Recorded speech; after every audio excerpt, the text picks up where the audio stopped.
Yes. Okay. And then when you're done? Oh, okay. I couldn't find a city engineer one, so, yeah.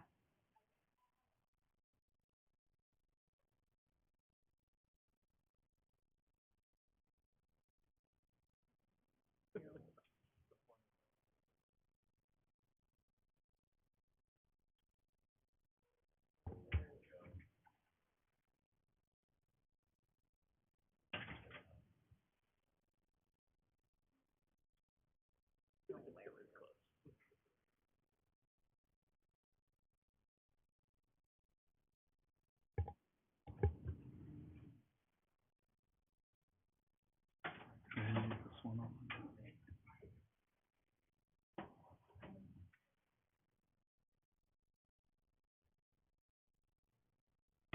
One minute.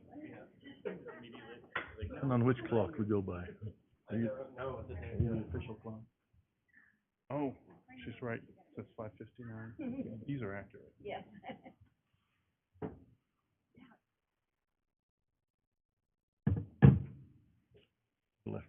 I left my phone out because it likes to go off when I'm not ready. It is 6 o'clock. All right. 6 o'clock, so we'll call this meeting to order for the Planning and Zoning Commission, our regular meeting agenda. So if we could begin with the roll call, please. Zamora, Harmon, Boutros, Here. Larson, Here. Philbeck. Whitbeck, here. Whitbeck. Sorry, but. Go back. Thank you.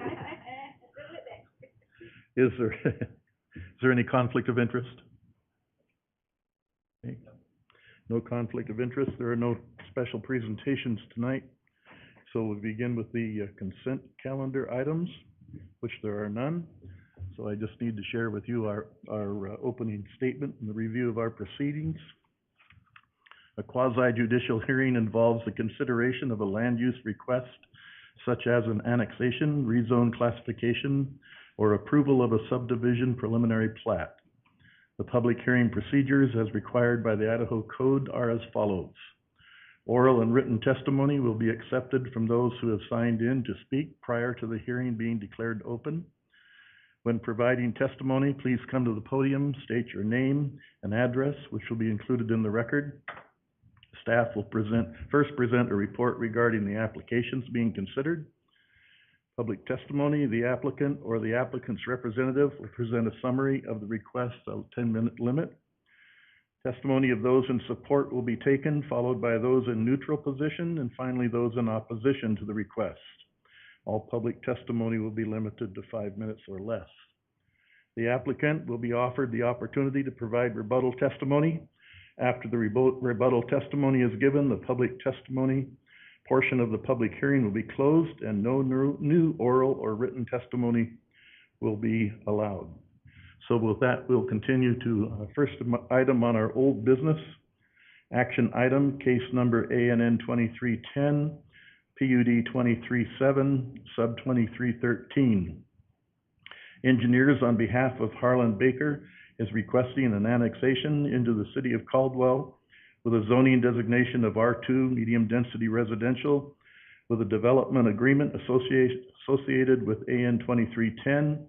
The applicant is also applying for a planned unit development with a subdivision preliminary plat for Tranquil Acres subdivision, which includes 30 townhome units, 1 single-family detached unit for a total of 31 single-family residential units.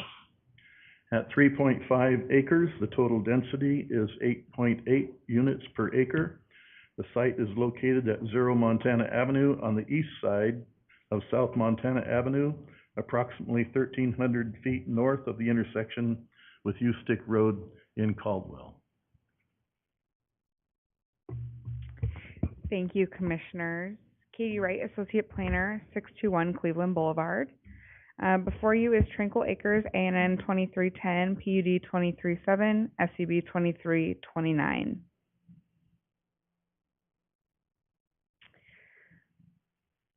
One minute, we just are not having our monitor here. Of course, thank you.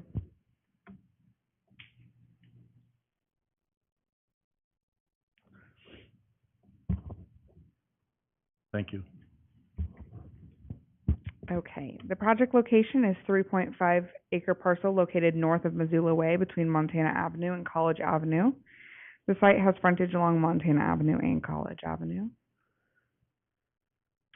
The project site is currently surrounded by single-family residential and commercial to the south. There are several plex-style and multifamily housing types in this area. Here are some snippets that show the variety of housing surrounding this property. The red arrows point to the location of the zoomed-in photo that they lead to.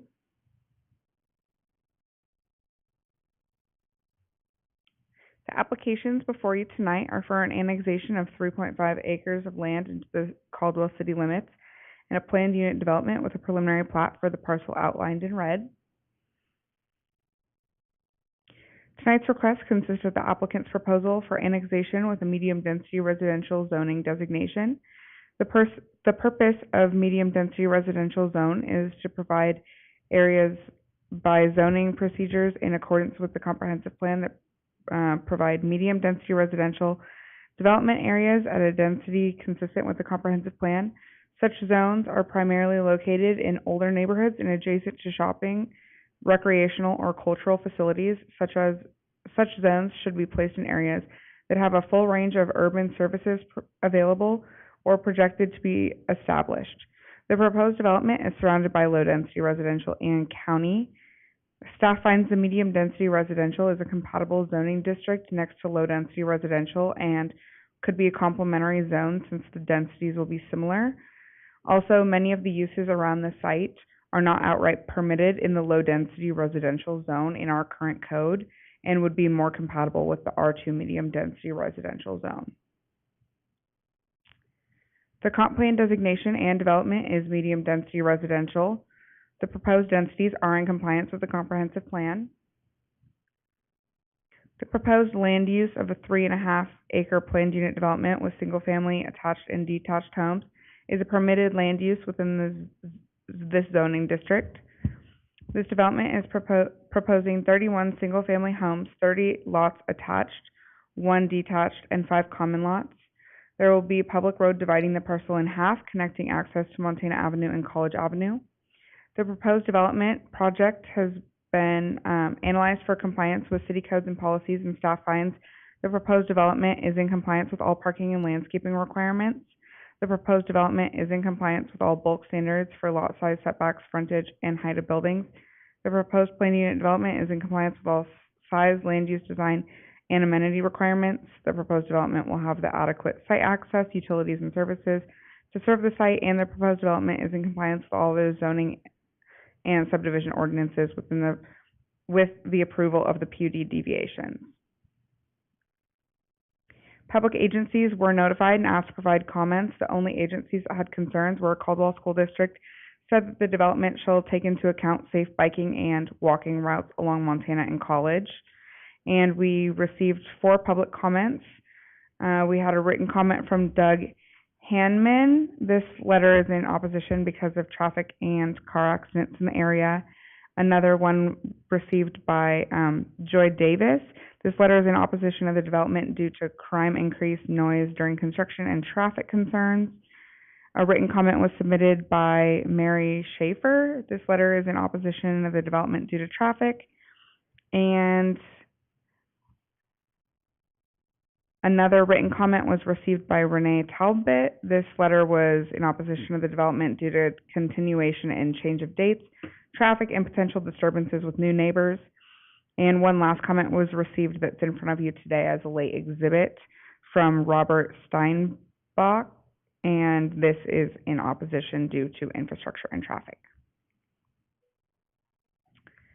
Code section 100307 states that standards are allowed to be modified to better suit the site and project.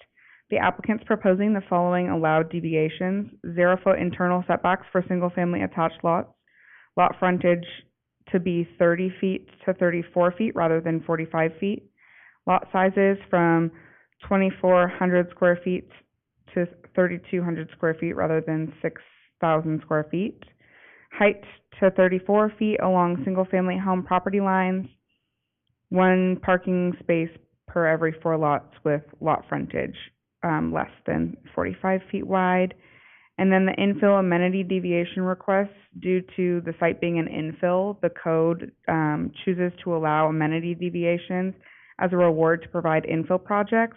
This is in code section 103077. The applicant is requesting to deviate from the requirements for berms, the 8-foot pathway, since there is nowhere currently to connect to, and 3 amenities rather than 4 for the optional required amenities. The site-specific conditions are as follows. Number 28 is the street landscape buffers shall be Montana Avenue 15 feet and College Avenue 10 feet. 29 was just a general condition. It was just more orderly for landscaping to go up above with number 27 that was a general condition as well. So I didn't miss 29. It's just not a site-specific condition. And then 30, the development shall provide 3 optional required amenities that are listed in the Planned Unit Development Code section 103074B. 31, the applicant shall provide at least 10% usable open space as shown in the approved landscape plan. And 32, the applicant shall provide an updated landscape plan to show the 7-foot attached sidewalk or 5-foot detached sidewalk along Montana Avenue prior to City Council.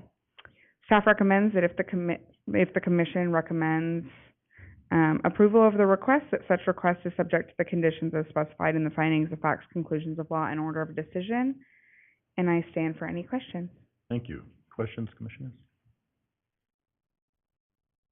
Just Commissioner Boutros? a point of clarification on the amenities. I noted that Energy Star certification, that's already an existing amenity? Because usually I'm used to seeing the amenities be things that are shared within the neighborhood. Commissioners, so on that list that's in the Planned Unit Development Code section, Energy Star certified housing is included on that list. Thank you. Mm-hmm. Any other questions? Thank you for your good work. Thank you. Okay. I do have one. In the staff analysis, it calls the vacant land to the west being a zoned R3. Was that an error, or does it need an explanation?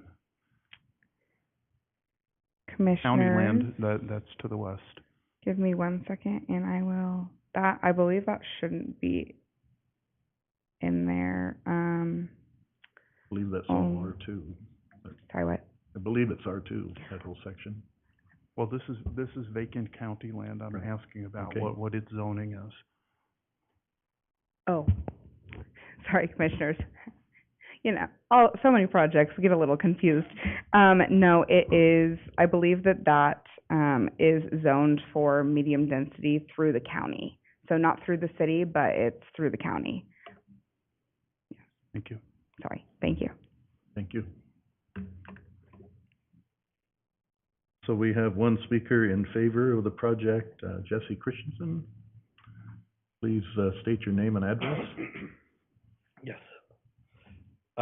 Jesse Christensen, 2151 West Willow Point Avenue, Nampa, Idaho, 83651. I am with HECO Engineers. I'm the applicant's representative here to talk tonight. Can we get my presentation up? I mean, Katie did all of my presentation already, so I'm not sure you need to hear more of it, but we'd be happy to get into it. This is the Tranquil Acres subdivision. As you've seen, a couple of the amenities we've added to it are the pickleball court and the playground up in the corner of that. Still waiting. I noticed we got an email that we missed an R3 designation in our paperwork. To make it a little confusing, that will be updated. It is an R2, medium density residential is what we're after here. So we will have that adjusted before it goes to City Council. The development agreement with annexation, 30 townhomes, 1 single family detached. I don't know how to use this, so we'll mess around. Common areas make up 10.26% of the subdivision, added the playground. Couple of the amenities we were bouncing back and forth early on were pre-wiring the homes for easier installation of electric vehicle charging stations. There was a 5-foot walking path through from College out past the pickleball and playground area down to the main street. We talked about having the ability to make 30% of the homes ADA accessible, wider doors, and correct? Yeah, through the project. The project will connect to city sewer and water. Irrigation will be provided through pressurized irrigation. We're putting a street through from College to Montana. You guys have heard the variance requests that we have. Some of the comments, I understand traffic was a concern. And I heard these same comments at our neighborhood meetings when we had them. We had 3 neighborhood meetings throughout the process of this. A lot of the time, those neighborhood meetings were held when Indiana and Florida were closed for the roundabout work, so everybody was getting pushed onto Montana and coming through Montana to that stop, and they were all very concerned about traffic and stuff like that. So I get it when intersections are closed, and we're adding 30 homes, so we don't intend to increase traffic in the neighborhood very much, but it's a possibility. It comes with it. Katie and I talked last week. The sidewalk will be 7 foot detached along Montana for the frontage of our property. So we're trying to provide as much safe walking and biking path as we can along there. Unfortunately, a lot of Montana doesn't have sidewalks, curb and gutter and stuff like that. Parking, when we talk about parking, we'll skip to parking and then I'll come back. So all of our duplex homes, you guys have kind of seen the drawings. They all come with 2-car garages with parking in the front on the driveway for 2 cars. So realistically, we're exceeding the City of Caldwell's requirement for parking spaces. I know there is a requirement for lots with under 45 feet of frontage to add additional parking, but I think we're providing 4 spots per unit. So I think we're putting enough parking out there. This drawing or this sketch or picture of the area shows the higher density down to the bottom, those apartment buildings and stuff like that. We're just kind of a buffer zone between the two with our infill project here. The lots do get a little larger to the north of us, but there is room up there for them to do stuff similar to what we're doing. So I think that's about all I have. The landscape plan, Katie already shared. This will need to be updated to include that pickleball court and playground area. We just needed to make sure that we're on the right track with what the city wants before we make the financial adjustment to that. So I can stand for questions. Thank you. Commissioners, no questions? I have no questions. Thank you. Very good. Thank you. Thank you. Paul, did you have any comment from school district on this? I think that everything was said in my written. Okay, thank you. The comment I have is there's only 2 houses north that you can have a sidewalk, and then you'd be. Thank you. Now we close the public testimony. Have any further discussion? There's no neutral Can or... I speak? Oh, I'm sorry. I didn't have that on the sheet. I don't think I signed up to speak, but I was wondering if I could, have a minute to speak. Okay, may I have Okay. your name and address, please? Yes, Mary Schaefer, 3607 South Montana Avenue. And, the only thing I'm really concerned about is the traffic is really bad on Montana, even with Florida and Indiana opened up. There's only a 2-way stop on each side of Montana, where it intersects with Ustick. And it already backs up extremely much, especially when the schools get out. And you can hardly get across the street to even get your mail as it is. There's within 1/2 a mile to 1 mile, there's 3 schools. There's Syringa Middle School, Washington Elementary, and Heritage Community School off of Ustick Road. And there's also 2 high schools within a mile. And they just built some Stone Creek apartments off of Ustick, and they're not even filled yet. And and it's only 1/2 a mile from that intersection, the Ustick and Montana intersection. There's also 2 assisted living facilities, Ashley Manor and Gables Assisted Living, less than 0.7 miles. And within a mile, there's the Walmart and Walgreens, and there's a dentist office and fitness center right on the corner of Ustick and Montana. And the problem being when there's just a 2-way stop, I just really feel that there's needs to be a turn lane analysis done or a stoplight put in there on Montana and Ustick. 'Cause as it is, you cannot hardly even get on to Ustick, when school gets out. It's so backed up, it's really bad as it is. You add 62, say, 2 more vehicles per unit, 62 more people trying to get onto that street when it's a two-way stop there. It's almost impossible sometimes now, let alone if you have that many more vehicles. So I just feel something needs to be done at that intersection before this project goes through, because it's already very dangerous. There's been many crashes there, lots of crashes at that intersection as it is, because people get impatient because they can't get on to Ustick. And it's just, kind of a bad situation right now, and I just think something needs to be done with that intersection. I just think it's real important. Thank you. Thank you. Mr. Christensen, any rebuttal? Let's call Paul back up too, so he can see. Wait, one second. Paul, come and, Yeah, Paul. please come on the mic, Mike. And, my fault. That's okay. I shouldn't have called you out. That's okay. I'm Paul Webster. I work for the Caldwell School District, and my work address is 1502 Fillmore, but I also live in Caldwell at 1216 Falcon Street. Thank you. And I cross the intersection she referred to, but I usually drive all the way around, so I don't have to. Because it is, that is a bit of a risky intersection at Ustick in Montana. But from the point of view of kids in schools, what really matters to us is can they walk or bike to school safely? And the kids that live in that empty lot or don't live in the empty lot right now would be zoned for Lewis and Clark, and it's about a mile. And theoretically, they'd walk and cross Ustick, but we won't ask them to do that. They would bus. But I would foresee in the future where they would be zoned for Washington Elementary, which is very close.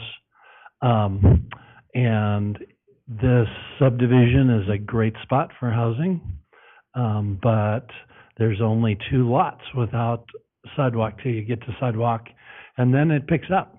So it'd be great to be able to add that. I know that's not you guys' role, but could be somewhere down the road with the city. Be a good investment. Thanks. Thank you. Any rebuttal? You good? Okay. I can just mention one point of thing. You want me to go up here? I'll state my name. My name's Harlan Baker. My father lives on the intersection of Montana and Ustick, for the last 35 years. And the one thing I know is supposed to happen at any moment is a light is gonna go in that intersection. So my father tells me, because the city has notified him of those changes that are coming right there. So hopefully, that'll all be fixed in the near future. That's all I'm saying. Thank you. Harlan, excuse me, could you just state your address in the mic for us, please? 310 Lariat Lane, in Colorado Springs. Thank you. Thank you. Commissioners, could I make one comment for the record based on the Canyon County zoning that Commissioner Boutros brought up?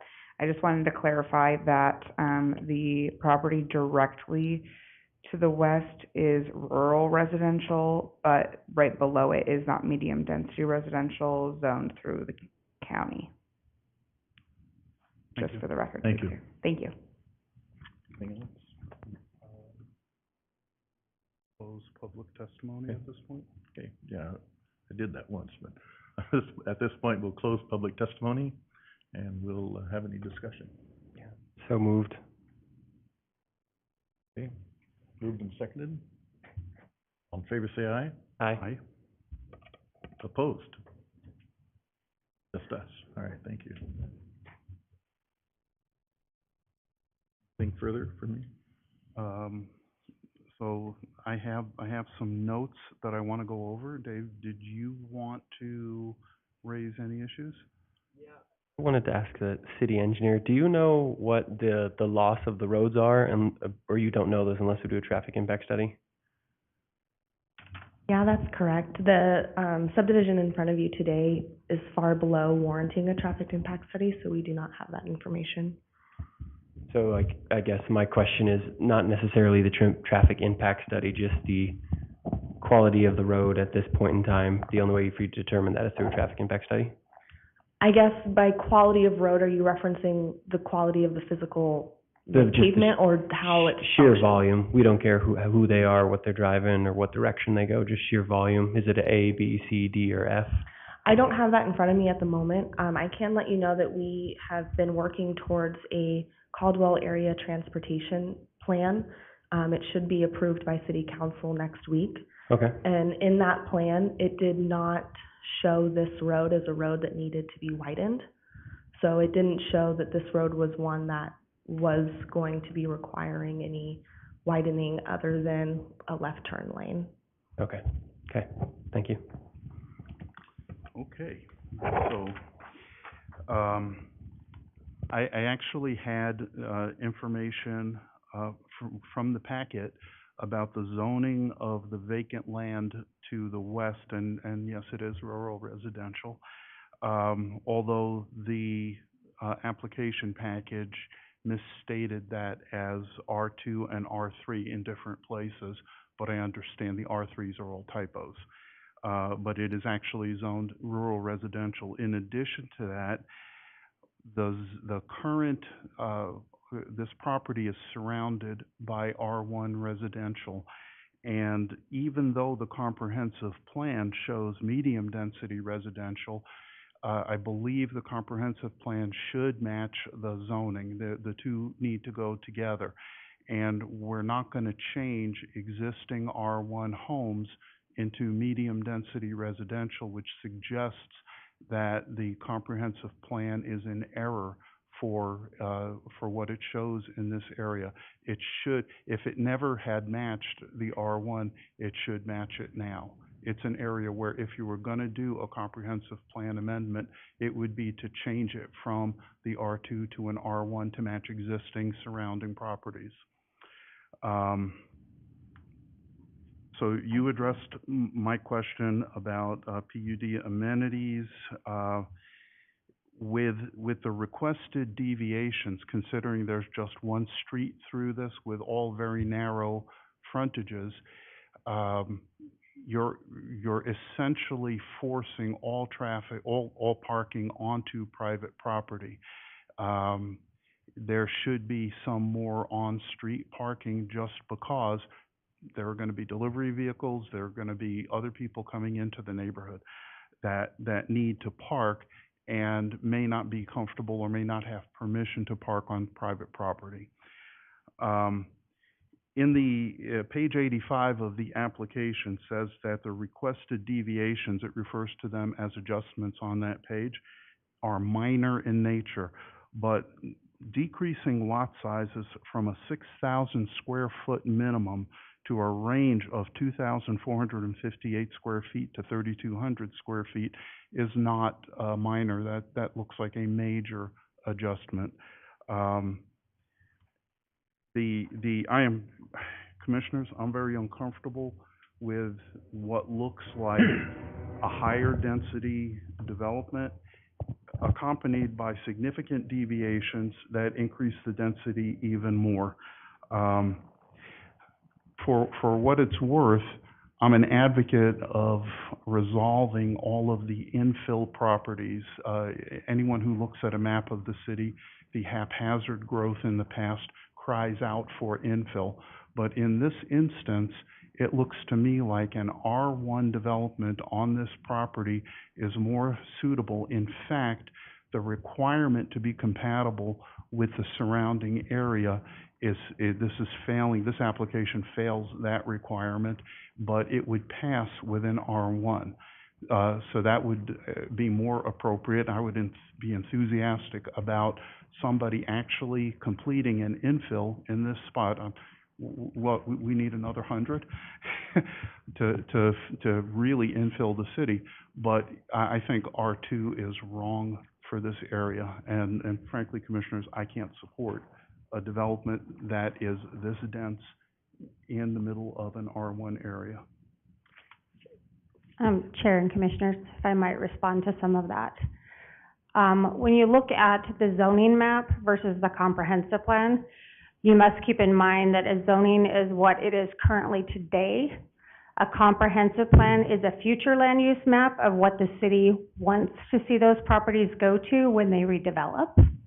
And the city does want to see medium density residential in that zone. So often you will not have the zoning map match up with your future land use map unless something has changed, like today. For instance, if they wanted to rezone, then we would make them rezone to match the comp plan. But those R1 zoning designations were there prior to this comprehensive plan being adopted.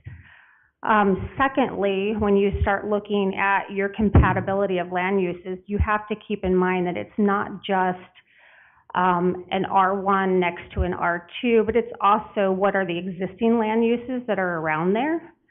But also from a planning perspective, an R2 is the next level of intensity from an R1. And in the planning world, that is a transitional and compatible land use next to an R1. As far as the parking, I'll have to let Katie respond to, although they're requesting deviations from that. Oh, one more thing too. Sorry, I have to go back a step here. Also, when you're looking at the reduction in lot sizes, we have to keep in mind that when the comprehensive plan was adopted, it put densities into the comprehensive plan. The city never went back and updated their zoning ordinances to match the comprehensive plan. So although they're requesting a reduced lot size, their densities are in compliance with the comprehensive plan. So if we were to go back, say today, and would have updated those zoning ordinances, you would probably not see that 6,000 square foot lot size because it would match the current comp plan, but the zoning code is outdated. Yet we have existing R1 homes with heights and lot sizes, and I think we do need to be compatible with those. I don't think that there is a suggestion, so the term redevelopment, I assume, or I associate, I'm sorry, more with something like urban renewal, and I don't think anyone is suggesting that the existing R1 homes are going to be removed and replaced with new structures that meet R2. So I think we still have the issue of compatibility with the surrounding area. Chair and Commissioners, that's fine. That's completely your opinion. However, I would defer to your planning professionals that have actually looked at this and analyzed the code, and we have said that it is compatible from a staff perspective. Katie, I don't know as far as parking if they have the required parking or not. And they're just not meeting.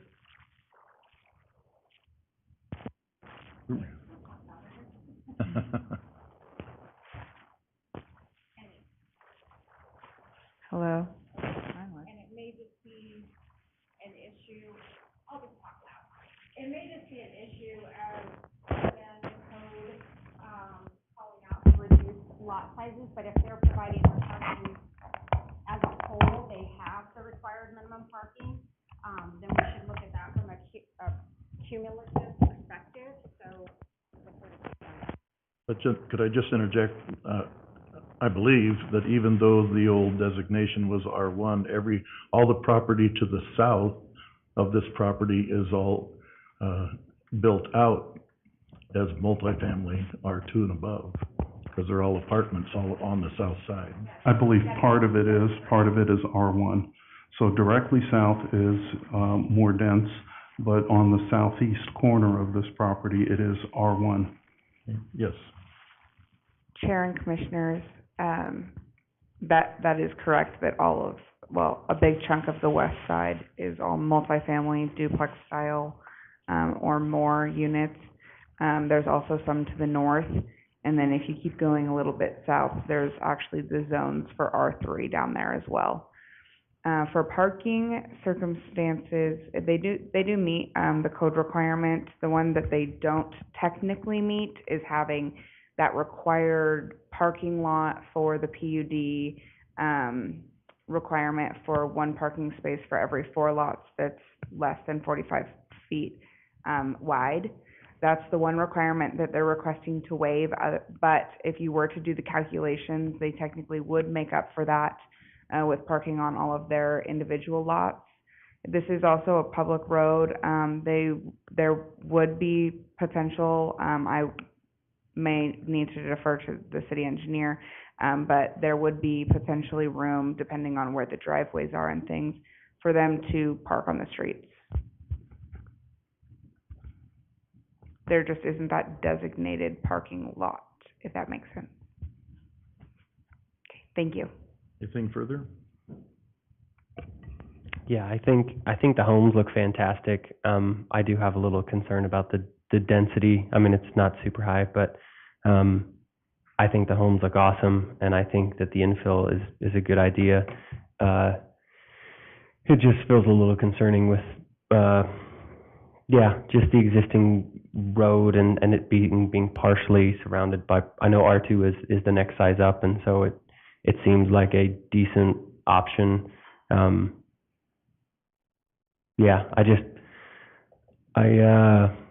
conflicted on this one because I feel like the development is a really, really, really good plan. It just doesn't feel like this is the best spot for it, is my reservation. And I do think that the sidewalks are super essential for us going about. So for us to make deviations to things is good, but I feel like for that portion, it's in something the city doesn't have spare money for. So to make sure that the sidewalks are all necessarily met for us to be able to walk safely for the future children and future families who are going to be in these neighborhoods, I feel like that's a concern.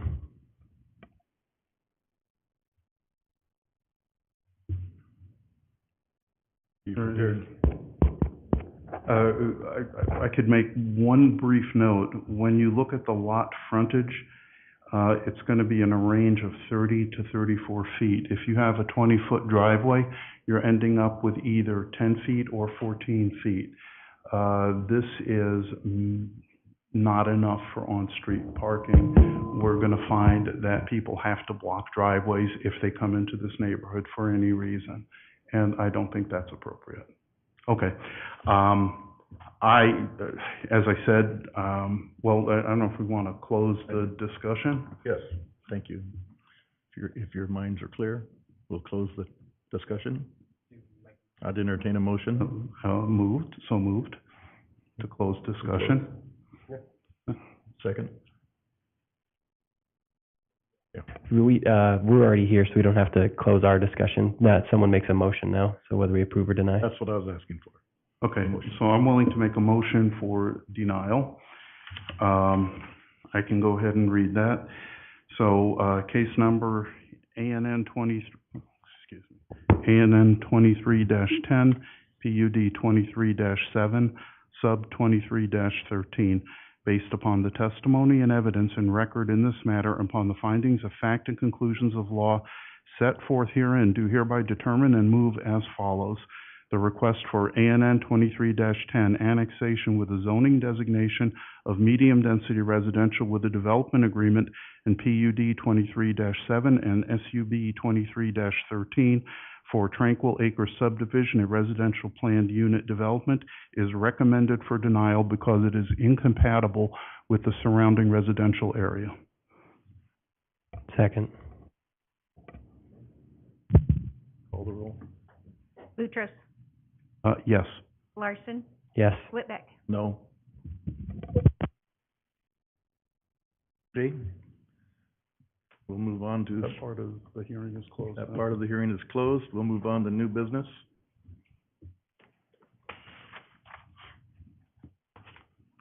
We have one item in new business, action item, case number ZOA 24-1.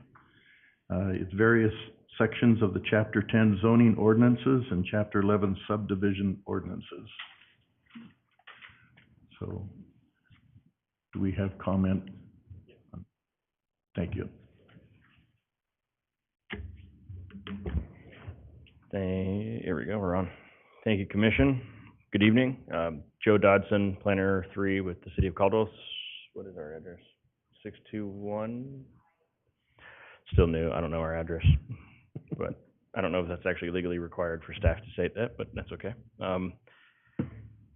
Before you tonight is a round one of many for some zoning code updates. As evidenced in the last application and stated by the director, there's a lot of updates that need to happen to our ordinances to bring them up to date with, one, the existing comprehensive plan, also the future, currently new comprehensive plan that we're going through right now, as well as just bringing the ordinances back into some, if I'm honest, the 21st century in a lot of different ways.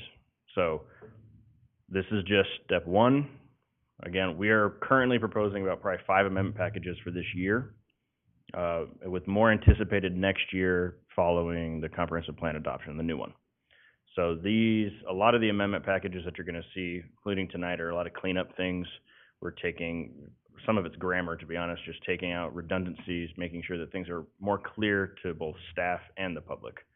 Tonight, it is on Chapter 10, Article 1, and Chapter 11, Articles 1 and 2 are the main ones.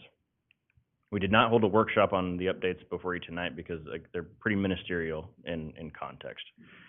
So why do these have to get updated? Again, there's a lot of internal conflicts, a lot of confusing and unclear provisions within code for everybody involved. It's not very user-friendly. Things jump around. They reference things that just aren't in the right places. And again, create redundancies that are usually conflicting in a lot of cases. We also use this as an opportunity to explore and propose different improvements to processes, make things faster, more efficient for staff and applicants.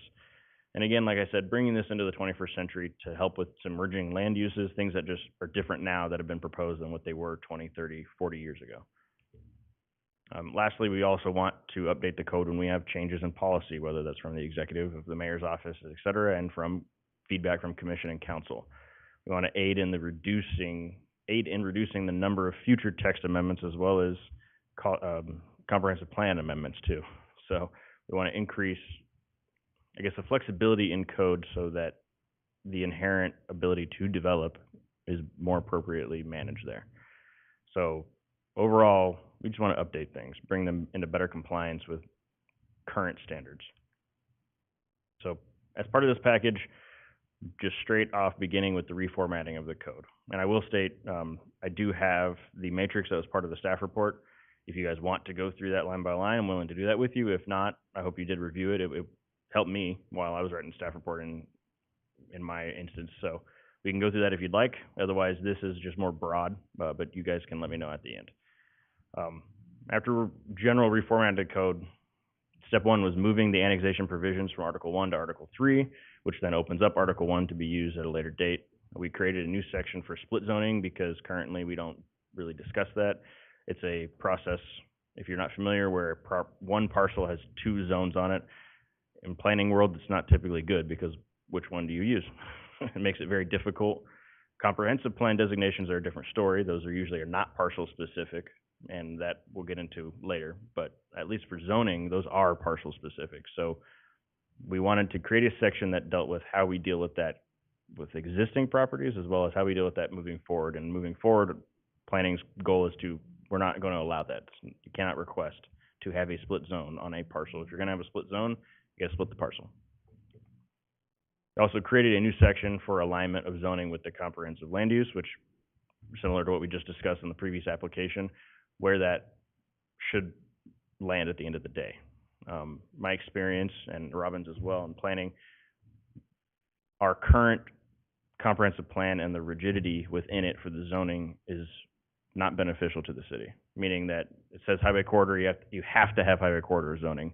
That hopefully is something we're going to move away from in order to honestly be in more alignment with the comp plan that says highway corridor has 18 uses. Well, you should be able to use 3 or 4 or 5, 6 different zoning districts in order to accommodate those types of uses that designation anticipates. So created a section for that. We consolidated all the definitions into one section because they were spread out throughout many, many sections of the code. We did modify some definitions. Some of them, as you can see in the packet, everything's underlined that got moved because when you move it from one section to another, everything has to be underlined. It's unfortunate, but that's also why we sent you the strike-through and underlined versions to see which ones were actually updated or not. To that point, one of the late exhibits, like, quote unquote, that we changed today was the building height definition. We changed that, or I changed that initially in order to plan for the future. We decided to take that out, so that way we're not going to change the building height definition until we come back in a later package to update the actual setbacks and height and lot line dimension table, because what we don't want to create issues where now we just made a lot of homes non-compliant, and it's just not the right time for that. So that was the one change that occurred to the definitions in the last week. We also moved all sections dealing with violations of codes and penalties, so code enforcement issues, into one section when they were, again, previously in multiple. We split out the amendment and reclassification sections. Again, those involved zoning and map amendments, adoption and amendments of comprehensive plan, and DAs. So those all got their separate sections. Currently, the code reads it's really only dealing with, I believe it's, is it zoning? Only the comp plan amendments, but not a rezone or a zoning text amendment or zoning map amendment. So we broke those out, created standards for those that make them understandable for staff and the public. We also changed the industrial airport overlay, which is the only change that was to Article 11 in Chapter 10.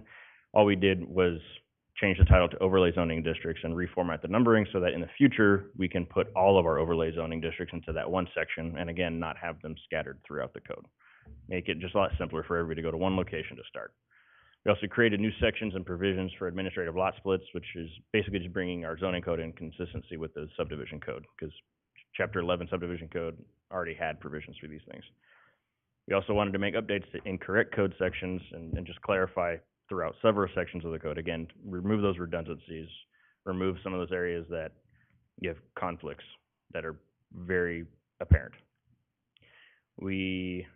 That's all for Chapter 10. Chapter 11, which is the subdivision code, not the zoning code, we went through and also did other formats. So we reformatted the subdivision ordinance to consolidate everything for prelim plats into one section and then final plats into one section, et cetera, so that we could have this again in a reasonable format. And we also amended the process for submission and approval of final plat drawings. So this is a little bit more robust in the sense that it is a process change. Currently, you cannot submit your final plat to City Council, which you guys don't ever see those, but they go to City Council straight away. You can't submit that until after the construction drawings are approved and the improvements are completed.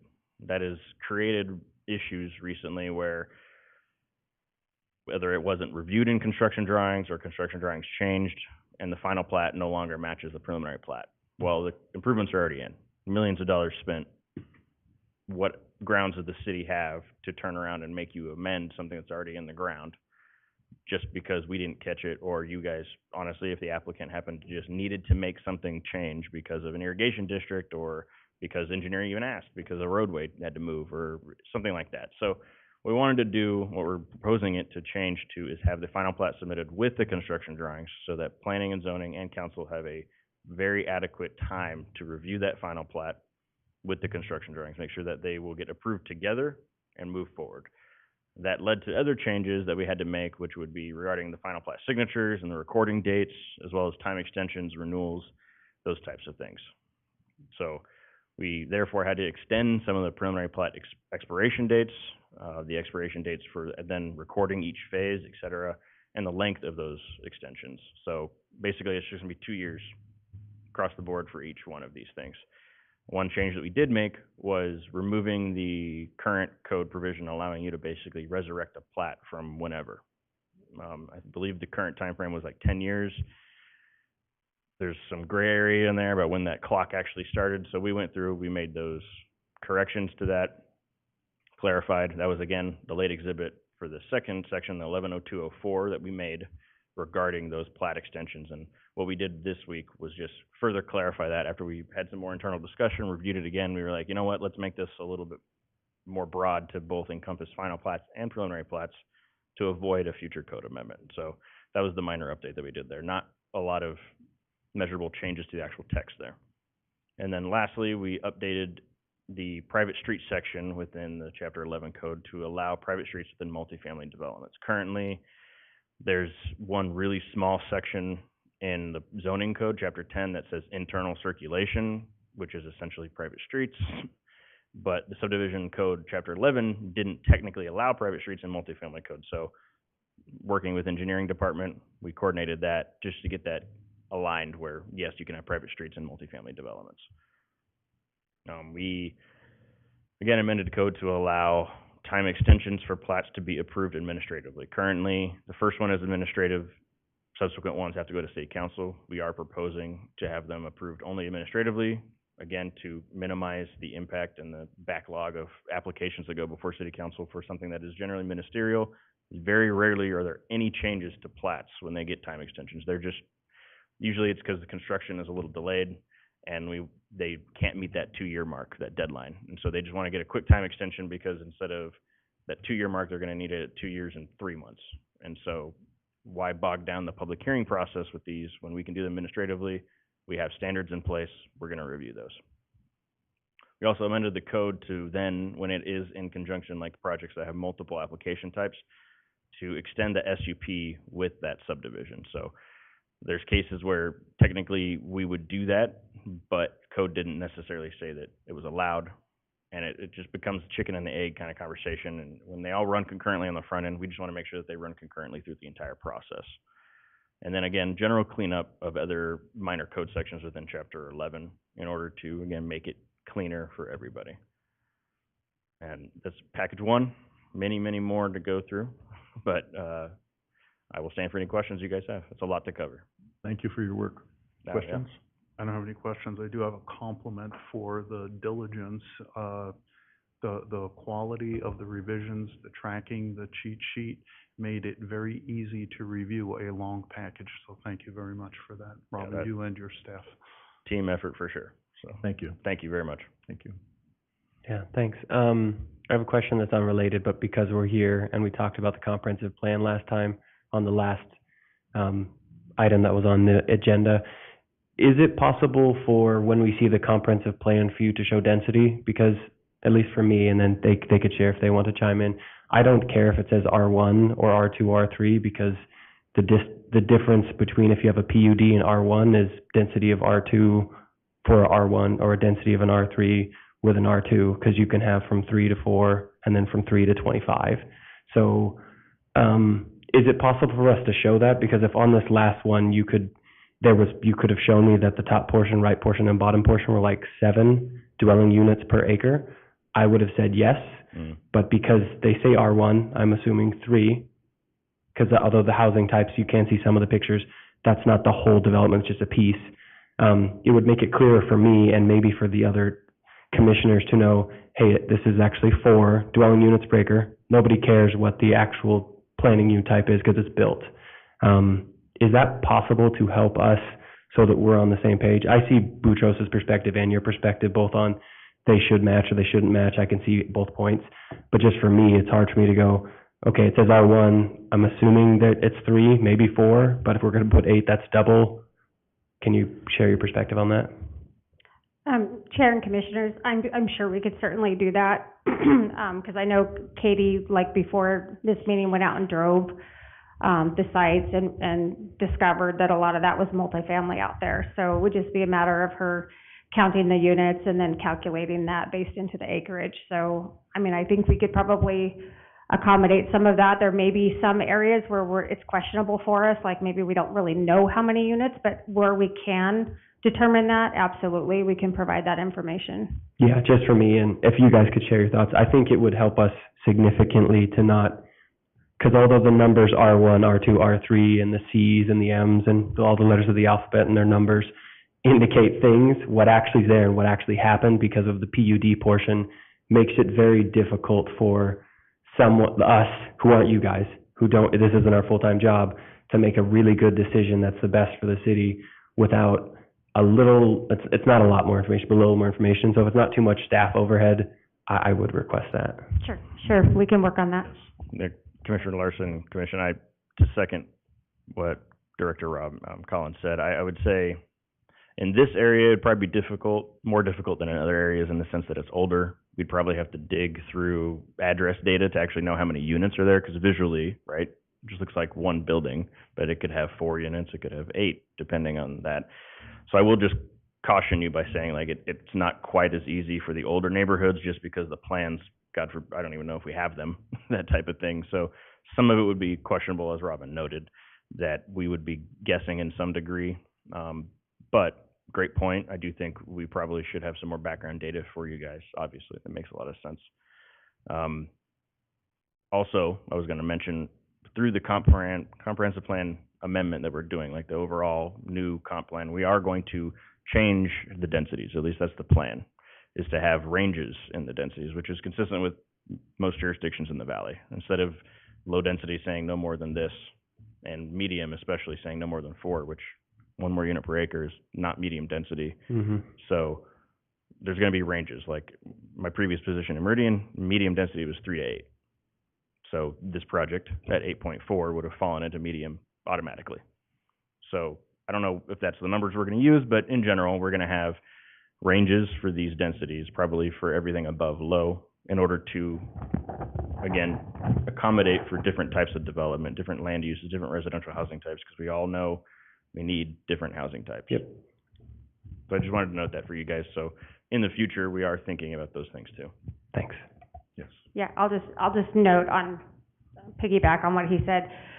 It'll either be a range or it may even be an average, which kind of works out to the same math, but sometimes it's easier to say you have to have an average of this.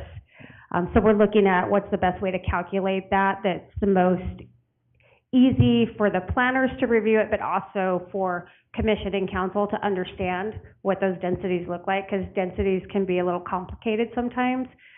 So we're just trying to make the process easier. Thank you. Thank you for your good work again, thanks. And there is no one signed up for public discussion, so I think we are ready to close the discussion on this. So moved. Yes, a second.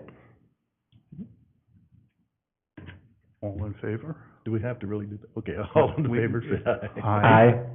Opposed?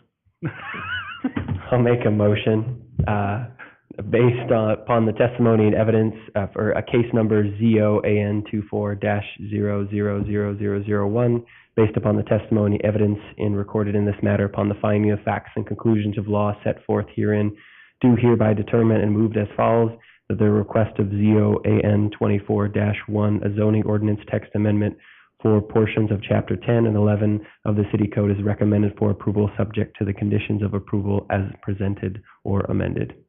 Second. Okay, it's been moved and seconded. Call the roll. Larson. Yes. Boutros. Yes. Whitbeck. Yes. Okay, I believe that we can move to a motion for adjournment. So moved. Second. All in favor, say aye. Aye.